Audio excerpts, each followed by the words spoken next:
અમરેલી જિલ્લાના બગસરા શહેરમાં શ્રી જૈન પાંજરાપોળ નિરાધાર અને બીમાર પશુઓના આશ્રય સ્થાનનું મંગલ ઉદ્ઘાટન કરવામાં આવ્યું હતું.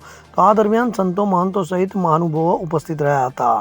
બગસરા શહેરમાં સમસ્ત જૈન સમાજ તથા ગૌ સેવા એ જ પ્રભુ સેવા અને ગૌરક્ષણ એ જ માનવતાનો મહોત્સવ આ પવિત્ર વચનોને હૃદયથી ચરિતાર્થ કરનાર પરમ પૂજ્ય જીવદયા પ્રેમી શ્રી વિવેક સ્વરૂપ સ્વામીના સહિયારા સહકાર સંયુક્ત પ્રયત્નોથી એકતાથી અને શ્રેષ્ઠીઓ તથા ગૌભક્તોના એકતા સહકાર અને સંયુક્ત પ્રયત્નોથી શ્રી જૈન પાંજરાપોળ ગૌશાળાનું પુનઃ પ્રારંભ કરવામાં આવ્યું છે.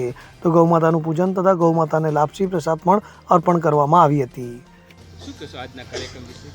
આજનો કાર્યક્રમ ખાસ કરીને તો આપણો નિરાધાર જે ગાયો છે, જે ખૂબ દુઃખી છે, જેને કોઈ આશરો નથી, એને આશરો મળી રહે એવો એક સુંદર અભિગમ આજે શરૂ થઈ રહ્યો છે.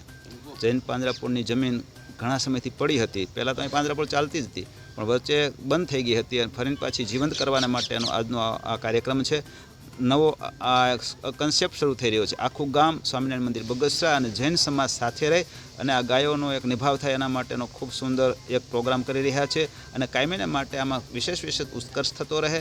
ગાયો રખડતી ભટકતી છે, એ રખડે ભટકે નહીં, એને દુઃખી ન થવા દેવા માટે જ્યારે તમામ લોકો સાથે મળી અને આ કાર્યક્રમ યોજતા હોય ત્યારે ભગવાનની કૃપા ઉતરે એ સહજ છે. તો હું પ્રભુને પ્રાર્થના કરું કે આપણા ગામની એક પણ ગાય દુઃખી ન થાય અને તમામને આશરો મળી રહે એવી ભગવાન શ્રીના ચરણમાં પ્રાર્થના કરું છું. અસ્તુ. જય સ્વામિનારાયણ. અશોક વણવર સાથે CN24 ન્યૂઝ અમરેલી. હવે જુઓ દેશ દુનિયાની તમામ ખબરો તમારી આંગળીના ટેરવે.